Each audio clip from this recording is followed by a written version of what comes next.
and pretend, and there's all kinds of activities that arrive out of commercial real estate development, which occurs on a big scale. But it all has consequences, and I think we're about, well, we are starting to see the consequences of people who could borrow at 2.5% and find out it doesn't work at current rates, and they hand it back to somebody that gave them all the money they needed to build it. When you borrow money to buy a house to live in, you have to sign what is known as a personal guarantee. In short, what this means is that you are on the hook to pay back the bank regardless of what happens to the house. So for example, if you have a $400,000 mortgage and the value of the house falls to $300,000, you are on the hook for the difference. You can't just give the bank the keys and say, good luck. Since there is a personal guarantee associated with the mortgage, the bank will force you to make up the difference, or you will have to file for bankruptcy. Now, with that background, you would think that things would work in a similar way for commercial real estate. However, that is not the case. Typically, large commercial properties like office buildings, apartment complexes, and warehouses are purchased with what is called non-recourse debt. Here's how it works.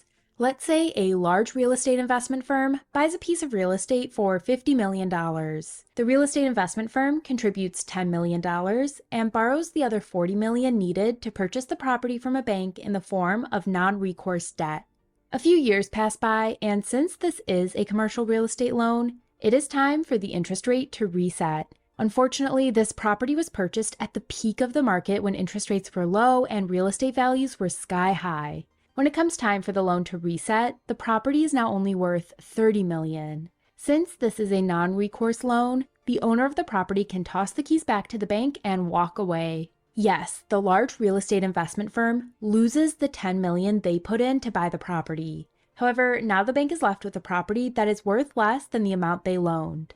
Given that this loan is non-recourse, the bank has no option but to just eat the loss. This isn't just a hypothetical example. There is an estimated $1.4 trillion worth of these loans coming due over the next 12 to 24 months.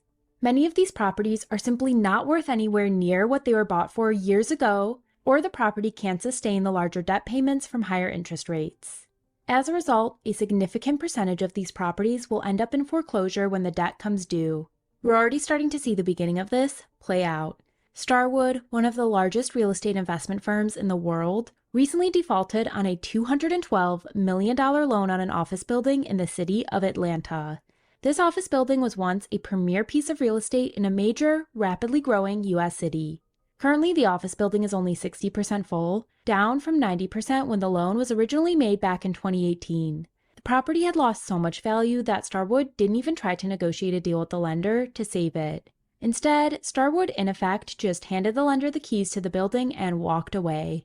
This may be one of the first of these stories, but I can guarantee there will be many more to come. The impacts of these defaults will likely be long-lasting and spread far beyond just the commercial real estate market. You see, the American banking industry is dominated by large banks. As this table shows, the 6 largest U.S. banks have combined assets of a whopping $14 trillion. Naturally, given their massive size, it would be logical to assume that these large banks dominate the market for real estate loans. Well, surprisingly, that's not the case. Believe it or not, the majority of commercial real estate loans are made by small, regional, and community banks. It's estimated that these small banks make roughly 2/3 of all commercial real estate loans. What this means is that it won't be large Wall Street banks feeling the pain from that storm that's hitting the real estate market. Instead, it will be the small banks who have made the majority of commercial real estate loans that will be left holding the bag. Now, this is not a call to rush and pull your money out of your account if you bank with one of these small banks. The majority of these banks will be able to withstand these losses. Additionally, any banks that do fail will see depositors covered by FDIC insurance. Instead, the fallout will be much more subtle. Here's why. In addition to doing the majority of commercial real estate lending, these small banks also dominate banking for small and medium-sized businesses. While the big Wall Street banks focus on doing business with Fortune 500 companies,